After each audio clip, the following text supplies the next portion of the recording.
Assalamualaikum warahmatullahi wabarakatuh. Salam sejahtera, Om Swastiastu, Namo Buddhaya, dan salam kebajikan.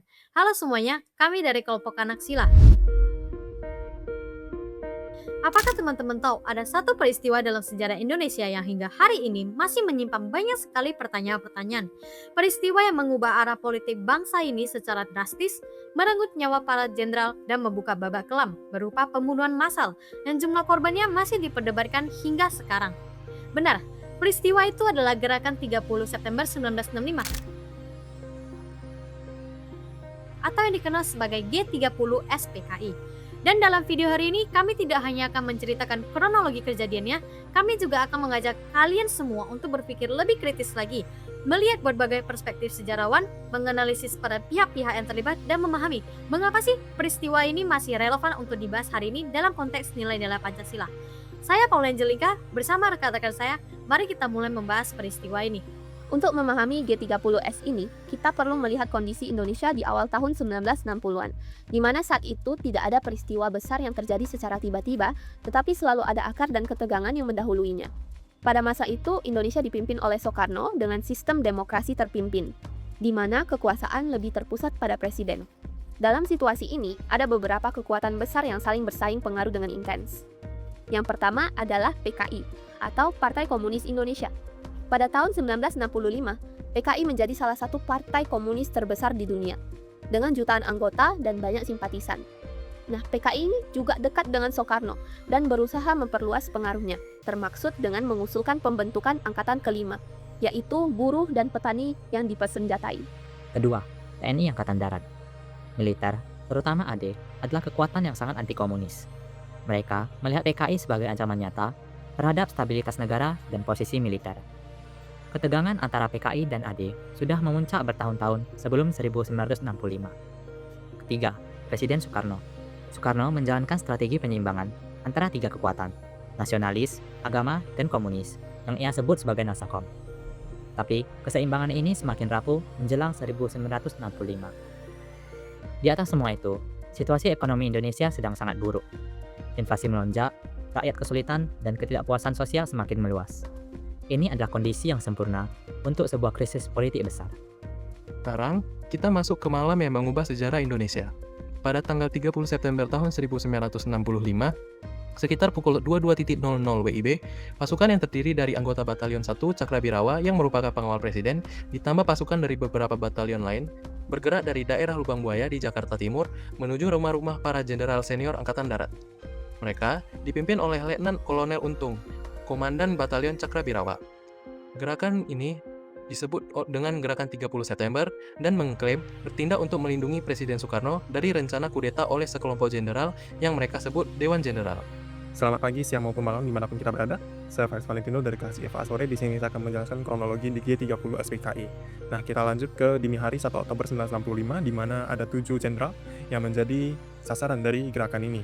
3 diantaranya tewas pada saat penangkapannya di kediamannya masing-masing, yaitu ada Lejen Ahmad Yani, Lejen DI Panjaitan, dan juga ada Brigjen DH Panjaitan. Nah, 3 lainnya berhasil ditangkap hidup-hidup dan dibawa ke Lubang Buaya, yaitu ada Maijen Suprapto, Maijen S. Paraman, dan juga ada Brigjen Sutoyo. 1 jenderal, Brigjen Atendean, ini tewas karena ada salah penangkapan. Selain itu ada Jenderal Abdul Haris Nasution yang berhasil meloloskan diri dengan melompati pagar. Namun putrinya Ade Ilma Suyani tewas karena adanya penembakan. Nah, 7 korban ini kemudian kita kenal sebagai pahlawan revolusi. Pada 1 Oktober 1965 pada pagi harinya, gerakan mengumumkan bahwa pembentukan Dewan Revolusi dan menyatakan Kabinet Soekarno Demissioner melalui siaran RRI yang telah mereka kuasai. Namun pada sorenya, Mayor Jenderal Soeharto yang pada saat itu menjabat sebagai Pangkostrat mengambil alih komando Angkatan Darat dan memimpin suatu gerakan penumpasan. Nah, dalam waktu kurang dari 24 jam, gerakan ini berhasil melumpuhkan pasukan Kostrad dan juga RPKAD, merebut kembali RRI dan juga lapangan Merdeka. Nah, para pelaku kabur ke Jawa Tengah dan berhasil ditangkap setelahnya. Nah, peristiwa G30 FPKI ternyata nggak sederhana yang diajarkan di sekolah. Sampai hari ini juga belum terjawab secara tuntas dan masih menjadi perdebatan serius di kalangan sejarawan dunia. Ada setidaknya 4 teori utama yang perlu kita ketahui. Teori yang pertama yaitu PKI sebagai dalang tunggal. Ini adalah versi resmi Orde Baru yang didengungkan selama 32 tahun melalui film pengkhianatan G30 SPKI dan kurikulum sekolah. Versi ini menyatakan bahwa PKI adalah perencana dan pelaksana utama gerakan ini dengan tujuan merebut kekuasaan negara. Bukti yang sering disebut yaitu keterlibatan tokoh PKI seperti DN Aidit dan Biro Khusus PKI dalam koordinasi gerakan. Kemudian, teori yang kedua yaitu gerakan internal militer yang melibatkan Soeharto. Sejarawan Benedict Anderson dan Ruth McVeigh dari Cornell University dalam dokumen yang dikenal sebagai Cornell Paper pada tahun 1966 berpendapat bahwa G30S pada dasarnya adalah konflik internal angkatan darat antara perwira progresif dan konservatif, bukan gerakan PKI. Teori ini kemudian dikembangkan lebih jauh oleh sejarawan yang bernama John Rosa dalam bukunya Pretext for Mass Murder di tahun 2006 yang berargumen bahwa Biro Khusus PKI memang terlibat, tapi dalam skala yang terbatas, dan Soeharto kemungkinan besar mengetahui rencana ini sebelumnya, namun membiarkan terjadi untuk dimanfaatkan sebagai alasan mengambil kekuasaan. Teori yang ketiga adalah keterlibatan CIA dan Amerika Serikat. Di masa Perang Dingin, Amerika Serikat sangat khawatir dengan kuatnya PKI di Indonesia.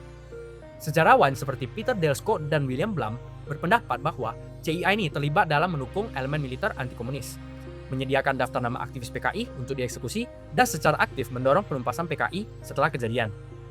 Dokumen-dokumen yang dibuka oleh pemerintah Amerika Serikat di kemudian hari memang mengonfirmasi keterlibatan CIA dalam berbagai aspek peristiwa di 1965. Teori yang keempat adalah Soekarno terlibat. Sebagian kecil sejarawan berargumen bahwa Soekarno ini mengetahui atau bahkan merestui gerakan ini sebagai upaya membersihkan jenderal-jenderal yang dia anggap tidak royal. Namun teori ini memiliki bukti paling lemah dan paling banyak ditolak di kalangan aktivis. Kesimpulan yang bisa kita ambil adalah G30S adalah peristiwa berlapis yang melibatkan banyak pihak dengan kepentingan yang berbeda-beda. Dan versi manapun yang mengeklaim kebenaran tunggal perlu kita sikapi dengan skeptisisme kritis.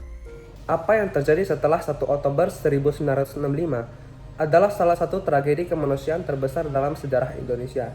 Bahkan masuk dalam catatan kejahatan kemanusiaan abad ke-20 secara global.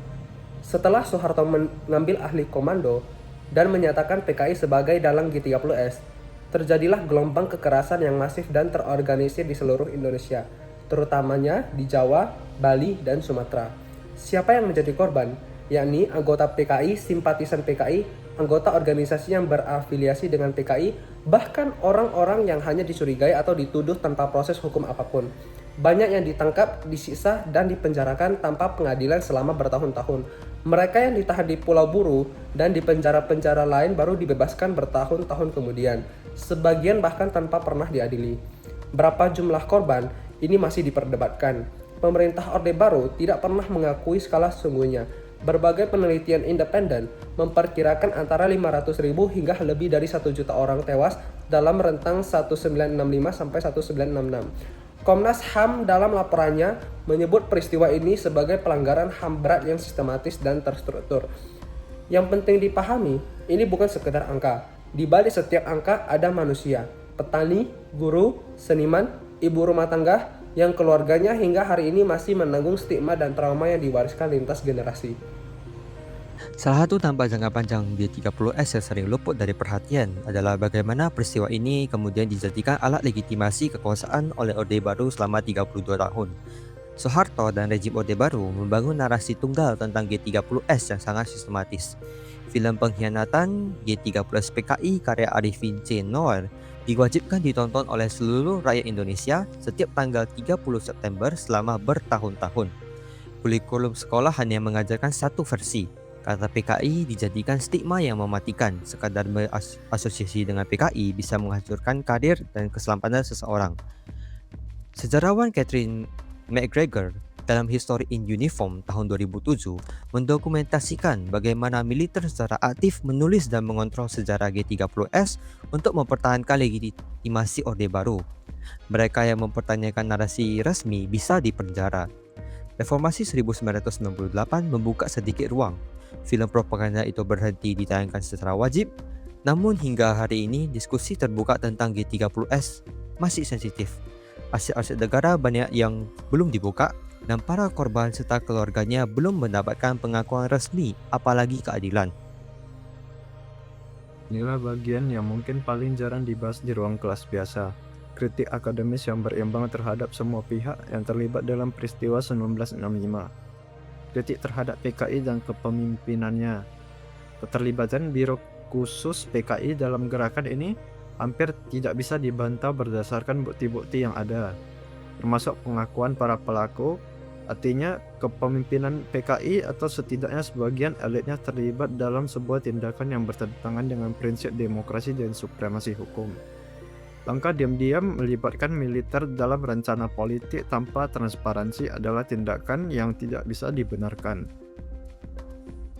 terlepas dari motifnya apapun di baliknya.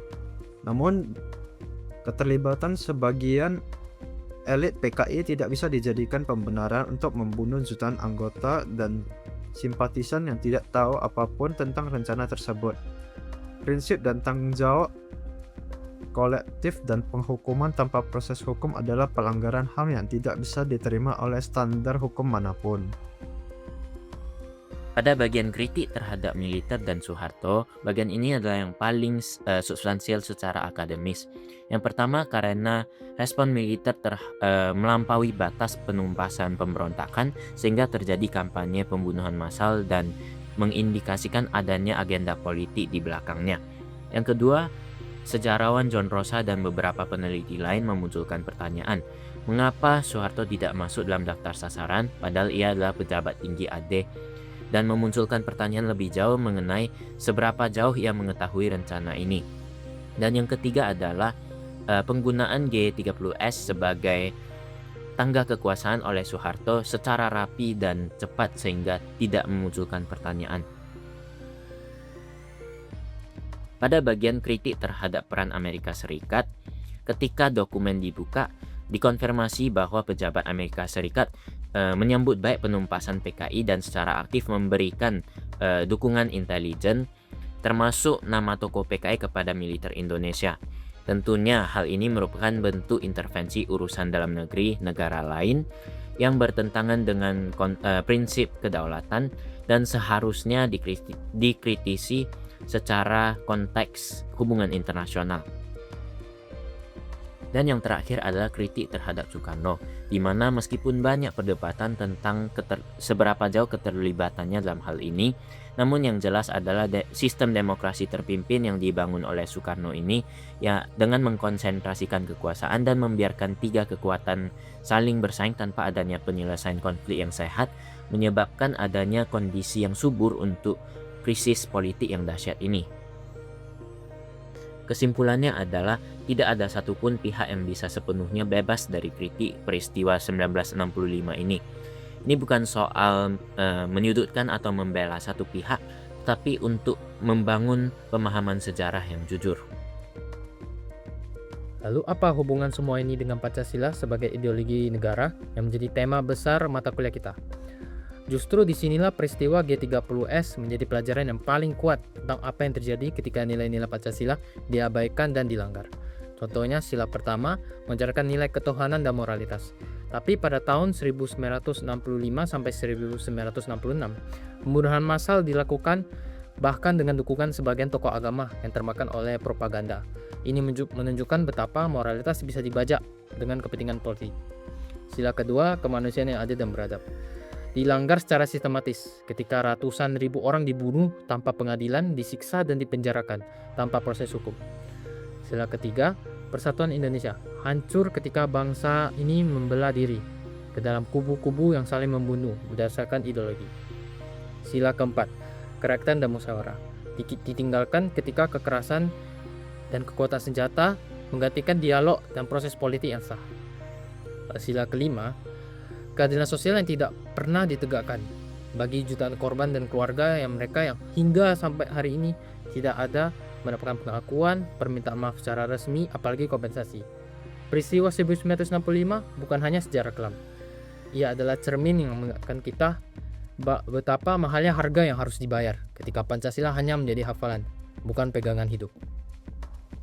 Pertanyaan yang tidak kalah penting adalah apa yang sudah dan seharusnya dilakukan oleh negara. Pasca reformasi 1998, ada beberapa langkah yang sudah diambil meskipun masih sangat terbatas.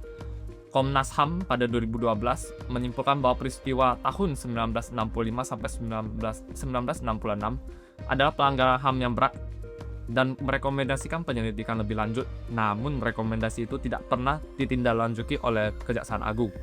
Namun pada 2016, pemerintah Indonesia menyelenggarakan simposium nasional tentang peristiwa 1965 yang untuk pertama kalinya membuka ruang dialog antara para korban, akademisi, dan pemerintah.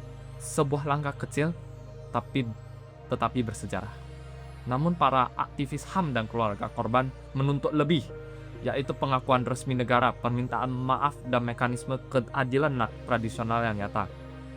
Ini mengacu pada praktik terbaik internasional yang telah dilakukan oleh negara-negara seperti Afrika Selatan dengan Komisi Kebenaran dan Rekonsiliasinya, dan juga Argentina yang mengadili para pelaku kejahatan junta militer. Sejarawan dan aktivis berargumen tanpa kebenaran tidak ada rekonsiliasi sejati. Selama arsip-arsip masih ditutup, selama korban masih belum diakui, dan selama narasi sejarah masih dikontrol, luka ini akan terus berlanjut dan terus diwariskan ke generasi berikutnya. G30 SPKI adalah peristiwa yang kompleks, berlapis, dan menyakitkan. Tidak ada versi tunggal yang bisa menjelaskan segalanya. Tidak ada pihak yang sepenuhnya bersih, dan tidak ada cara untuk membahasnya tanpa menghadapi ketidaknyamanan. Tapi, justru itulah mengapa kita harus membahasnya. Dengan kepala dingin, dengan data yang jujur, dan dengan empati terhadap mereka yang menjadi korban. Sebagai generasi yang lahir jauh setelah 1965, tugas kita bukan untuk membenci atau memuja pihak manapun. Tugas kita adalah belajar agar tragedi seperti ini tidak pernah terulang. Agar nilai-nilai Pancasila yang pernah dikhianati oleh semua pihak di tahun 1965 bisa benar-benar kita jaga dan kita hidupkan. Karena sejarah yang tidak dipelajari dengan jujur akan terus berulang. Terima kasih telah menyaksikan video kami. Kami dari kelompok Anak Sila dengan Dedistu. Saya John Herbert. Saya Everlita Evelyn. Dengan saya Diki Saskia. Dan saya Wilson Jekrim. Saya Felix Valentino. Dan saya Ricardo Harkanto. Dan saya Nicholas Munata. William Wiryawan. Dengan saya Gilbert Alison Wijaya. Saya Owen Wijaya. Dengan saya Jerisko Geraldine. Jonathan Felix Febrianto. Dengan saya Pauline Angelica. Sampai jumpa.